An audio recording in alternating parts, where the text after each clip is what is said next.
For all that celebrations are magnificent, at the heart of the pageantry is a simple message: service.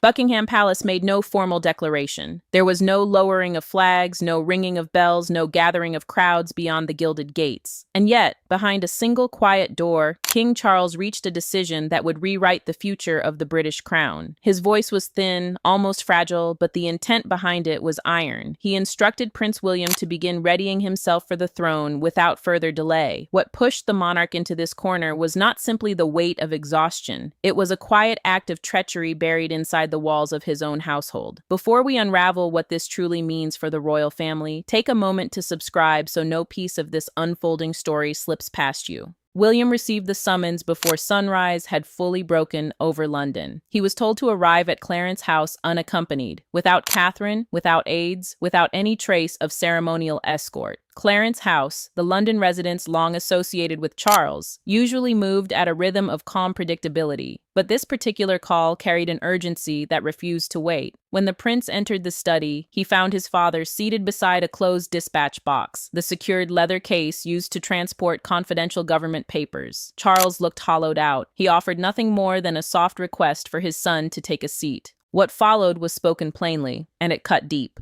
Charles explained that he intended to withdraw from a series of public appearances and constitutional obligations after uncovering that a senior palace advisor had buried medical warnings that showed his diary had reached a point of genuine danger. Constitutional duties refer to the formal responsibilities the sovereign performs within the machinery of government. The king then instructed William to begin immediate preparation for a broader royal authority, including briefings and encounters that had originally been reserved for a much later stage of his life. William did not respond as the heir. He responded as a son. He leaned toward his father and asked directly whether he was seriously unwell. Charles paused. That single moment of hesitation cut sharper than any medical report. When the prince pressed him to cancel every remaining engagement, the king's composure frayed. He argued that he was not walking away from the crown, yet his hand shook as he slid the upcoming schedule across the polished surface of the desk. Then came the true wound. Charles revealed that medical guidance had been softened, filtered, and quietly pulled from briefing folders over the course of weeks. Someone with control over the royal diary had allowed him to continue working while fully aware of the risk. And worse still, the transition had already been set in motion. Confidential meetings, constitutional documents, and private consultations with senior officials had been scheduled in William's name before he ever stepped through the study door.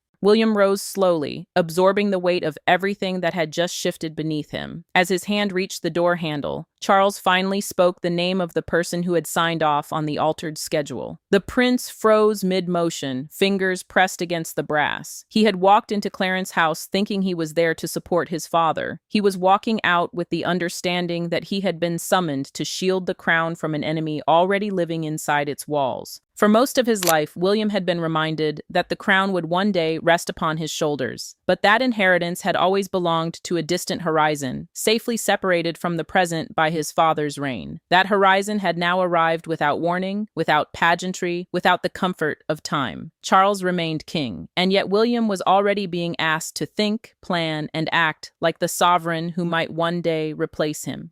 Between them stood far more than duty. There was dread, there was unresolved history, and there was a wound neither man was ready to name aloud. William stayed alone in the car for several minutes after leaving Clarence House. A message from Catherine glowed on his phone, asking whether everything was all right, but the prince could not yet decide how much of the truth he was permitted to share. Every new burden being placed upon him would reach far beyond his own life. It would reshape the world Catherine moved through. It would rewrite George's understanding of his own future. And it would draw Charlotte and Louis closer to a life their parents had spent years carefully holding at arm's length. Catherine sensed it the instant he walked through the door. William placed his phone face down and remained standing, as though sitting would somehow make the truth too solid. She asked him what had happened. His controlled expression held for barely a heartbeat before it cracked. The future king told her that Charles was not merely trimming a few appearances. The monarch would be handing over key strategic meetings, overseas preparations, and the weekly briefings that had always flowed directly to the sovereign, meaning the reigning monarch who holds the crown's formal power. Charles was experiencing the same shift from the opposite side. For decades, service had defined the shape of his identity, and endurance had become the measure by which he judged his own worth. Stepping back did not feel restorative. It felt as though time had outrun him before he was ready to be caught. When Camilla learned that the private conversation with William had occurred without her being told, the queen consort sat alone long after the study door had closed. Humiliation curdled into anger, and anger slowly cooled into fear. William's growing reach might leave her standing beside the king with less real influence than she had ever held.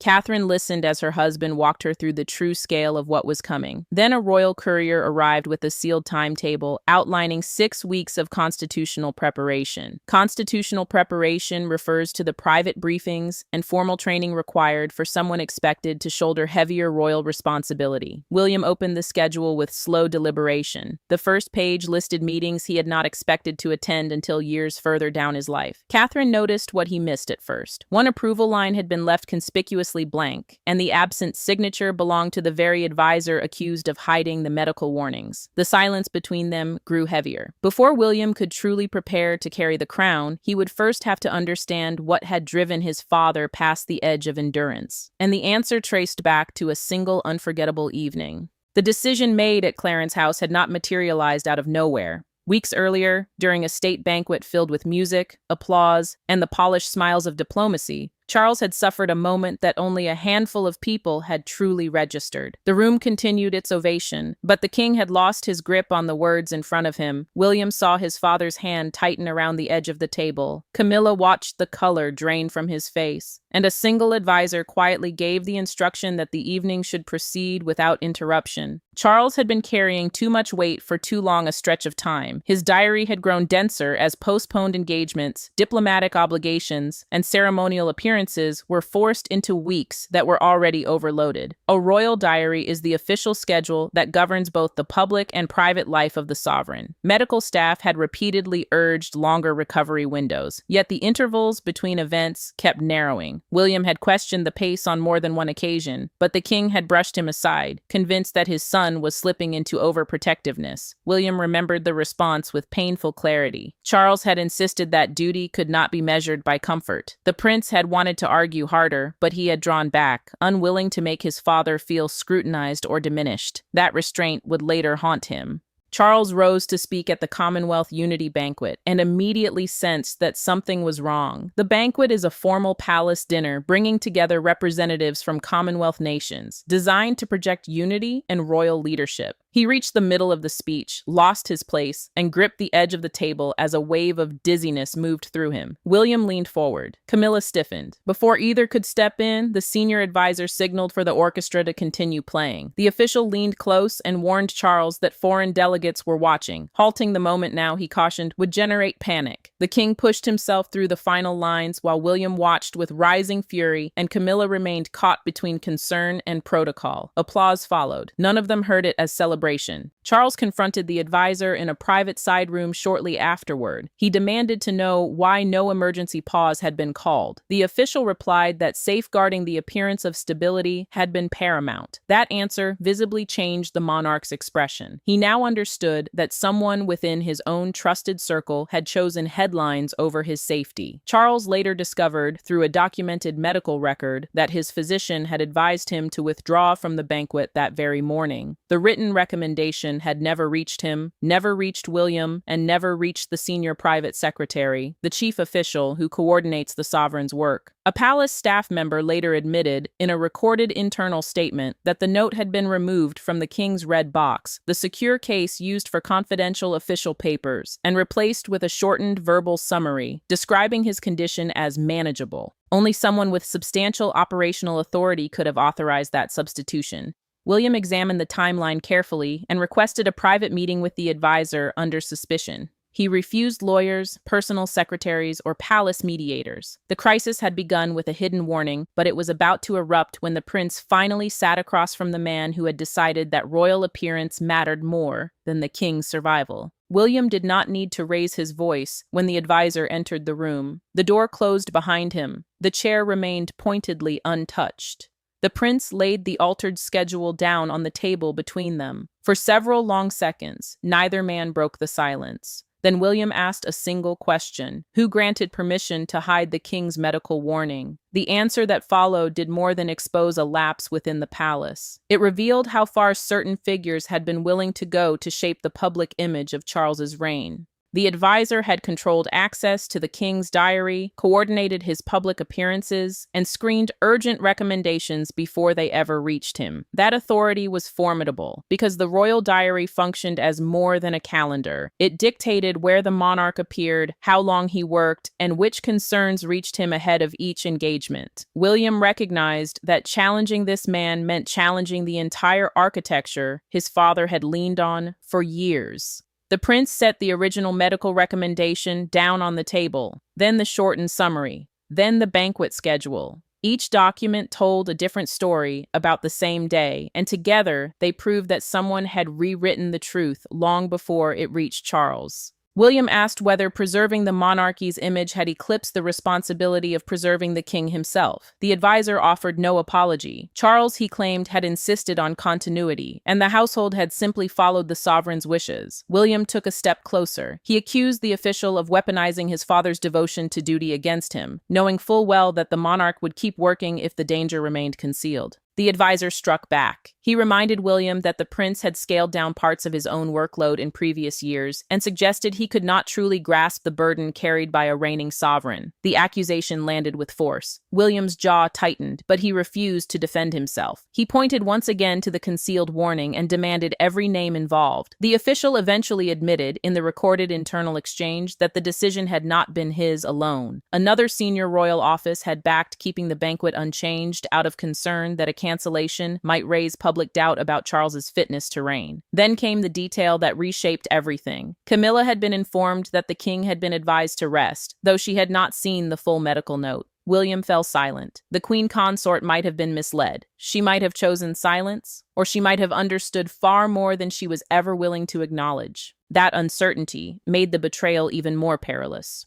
The prince ended the meeting without another word of inquiry. He stripped the advisor of access to Charles's schedule and ordered him to surrender his palace security pass before leaving the building. William had won the encounter inside that room, but removing a single official could not answer the far larger question: who truly possessed the authority to reshape a living king's reign from within? A crown may sit on the head of one person, but a monarchy moves through signatures, briefings, permissions, and jealously guarded customs. William could shield his father in private, yet he could not simply seize royal authority because he believed the situation demanded it. Every step had to be exact. A single misstep would make him look disloyal. A single delay could leave Charles exposed all over again. And as constitutional advisors gathered behind closed doors, the king found himself forced to sit through strangers debating how much power he could still safely carry. William understood the boundary at once. As heir, the prince could accept more engagements and gain access to deeper briefings, but Charles remained sovereign, meaning the reigning monarch who still held the crown's formal authority. Any transfer of constitutional functions, meaning the official duties tied directly to the head of state, required the king's own consent and a series of established legal steps designed to make the process deliberately slow, careful, and emotionally brutal.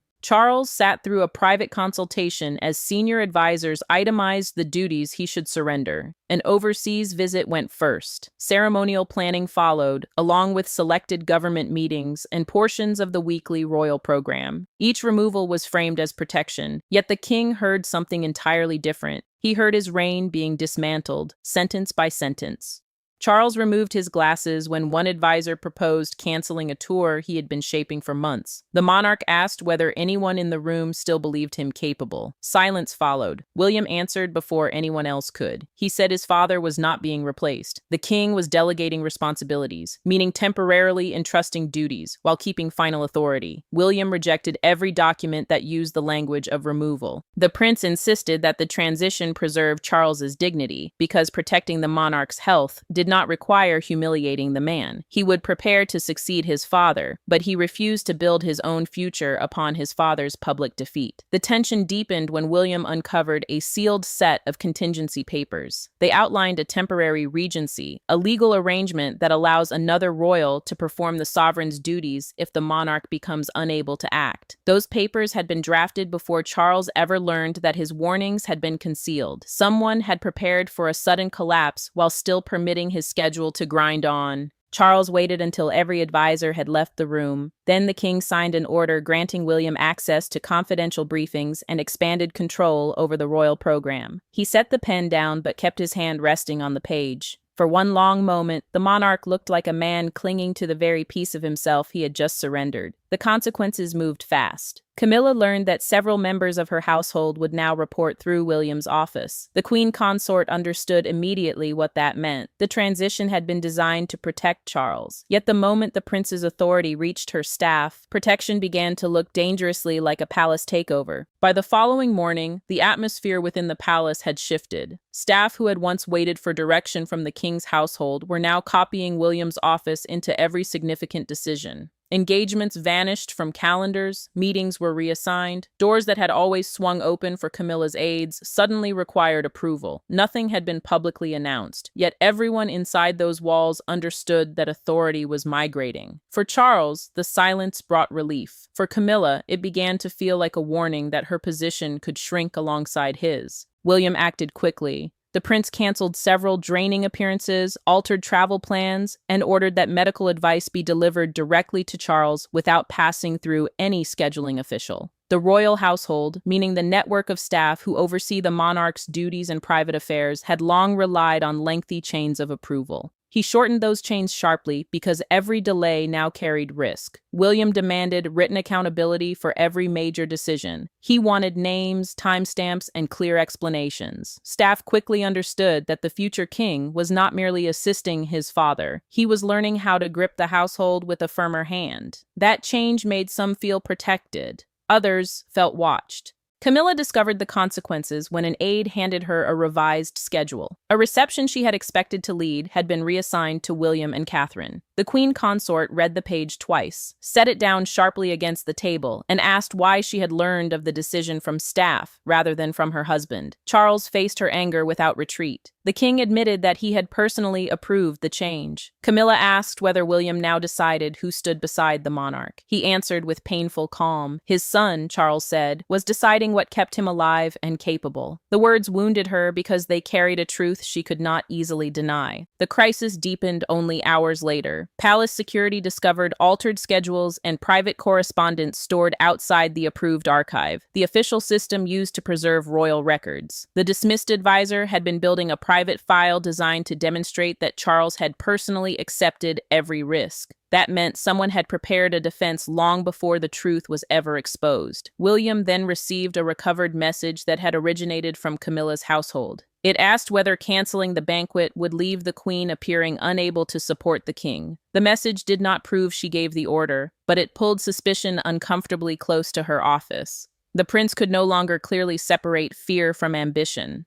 Charles watched the family beginning to fracture around him. Exhausted, the monarch summoned William alone and excluded Catherine, Camilla, officials, and every member of security personnel from the room. The machinery of power had split the palace into competing factions. But the decisive moment would not belong to advisors or officials. It would belong to a father and son, left completely alone. For the first time since the crisis had erupted, Charles and William met without any papers laid between them. No advisors hovered along the walls. No private secretary measured the weight of their words. The king stood by the window while his son remained near the door, as though unsure whether he had entered as family or as heir. Then Charles spoke the sentence William had not expected.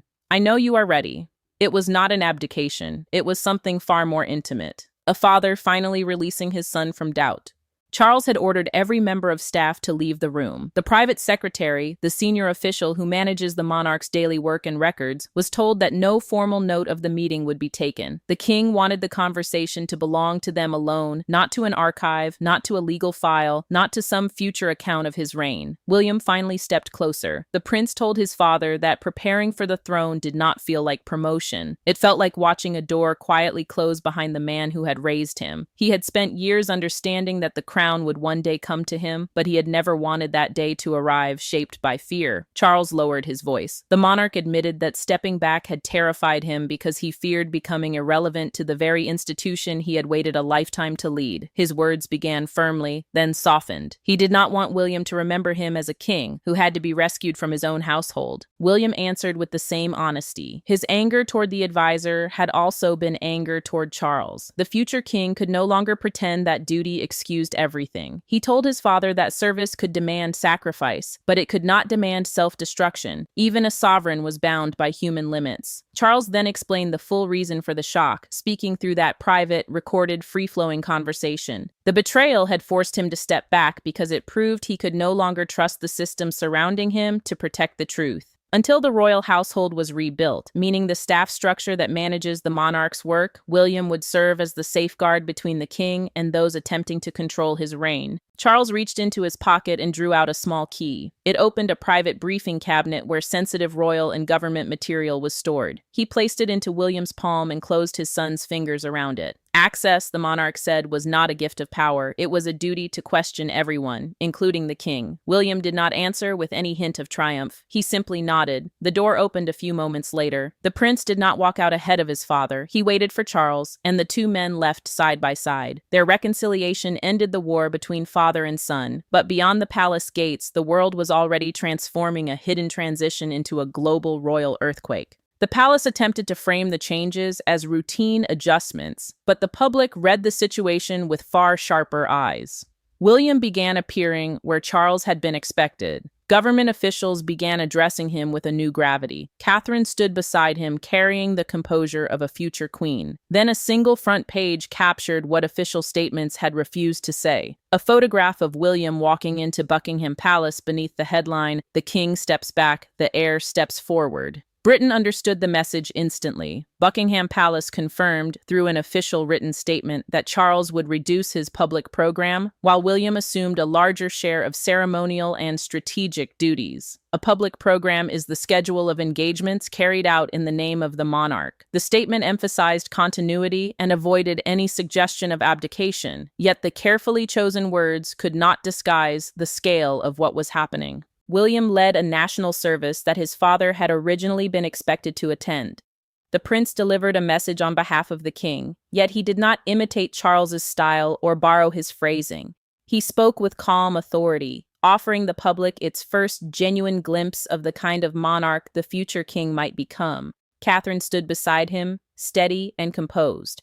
But she understood that every successful appearance also underscored just how much the monarch had been forced to give up. Charles watched the coverage from a private sitting room. Supporters had gathered near Buckingham Palace, holding handwritten notes wishing him strength. When the crowd began singing the national anthem, the king lowered his eyes. Then a young boy raised a sign that read, "Rest, Your Majesty. We will wait." The monarch placed one hand over his mouth and quietly thanked the public, though only Camilla was close enough to hear him. Camilla encountered a colder reception at her own engagement. Questions were shouted about the concealed medical warning and whether her household had known more than it had admitted. The queen consort kept moving and offered no reply. Inside the vehicle afterward, she pulled off her gloves and stared silently through the window, aware that public sympathy had gathered firmly around Charles, while suspicion had settled unmistakably around her. William's role became impossible to dismiss during a special evening broadcast. The presenter described the moment as the first time Britain had watched the prince not merely representing the crown, but actively protecting the sovereign who still wore it. That line spread across the country because it captured the truth more precisely than any palace statement had dared attempt. Charles heard those words and reached his decision. Reassured by William's performance and moved by the public's response, the king began preparing a personal recorded address to the nation. His final statement would silence speculation, define his son's role, and pass judgment on the betrayal that had forced this transition. The public had chosen compassion over panic, leaving Charles with one remaining task: to explain why stepping back had not weakened the crown but preserved it. When Charles finally addressed the country, he did not speak as a defeated monarch. He spoke as a father, as a sovereign, and as a man forced to reckon with the cost of trusting the wrong people. He confirmed that William would carry greater responsibility while he recovered and rebuilt the household around him. Then he made the truth unmistakable. Stepping back was not an escape from duty. It was a decision to ensure that duty could no longer be weaponized against the person performing it. Charles confirmed within the recorded address that he remained sovereign and would continue to carry out essential constitutional work. Constitutional work refers to the formal duties performed by the monarch as head of state, including government briefings and official approvals. William would take on expanded public, ceremonial, and strategic responsibilities while his father recovered. The arrangement was not an abdication. It was a controlled transfer of pressure designed to protect the king without stripping him of his authority. Charles also confirmed that the structure of the palace had been permanently altered. The advisor who had suppressed the medical warning had been dismissed. Medical communications would now reach the monarch directly, bypassing the control of scheduling staff. William was given a formal role in reviewing the royal program, ensuring that no one could again disguise danger behind the language of duty. Charles paused before delivering the most personal portion of his message. The king admitted that true service demanded honesty about the limits of any human being. He did not hide his weakness or apologize for needing protection. Instead, he transformed vulnerability into responsibility. That pause carried weight because it revealed a monarch choosing truth over the performance of endless strength. William watched beside Catherine without a hint of celebration. The prince lowered his head when his father expressed confidence in him. She remained close, understanding that every new duty he had been given had been purchased through Charles's pain. The future king had gained authority, but he carried it with sorrow rather than triumph. Charles later settled Camilla's position during a private recorded conversation. The queen consort would remain beside him, but her household would no longer operate outside William's oversight. She accepted the decision because protecting influence could never again come before protecting the king. Charles had stepped back because the concealed warnings had shattered his trust in the system surrounding the throne. By empowering William, the monarch had created a safeguard stronger than protocol, a son willing to challenge him in order to save him. The crown had not passed from father to son, yet trust, responsibility, and blessing had. Charles remained king, William became ready, and the monarchy survived because both men chose truth over pride. Thanks for watching. Please don't forget to like and subscribe, and we will see you in the next one.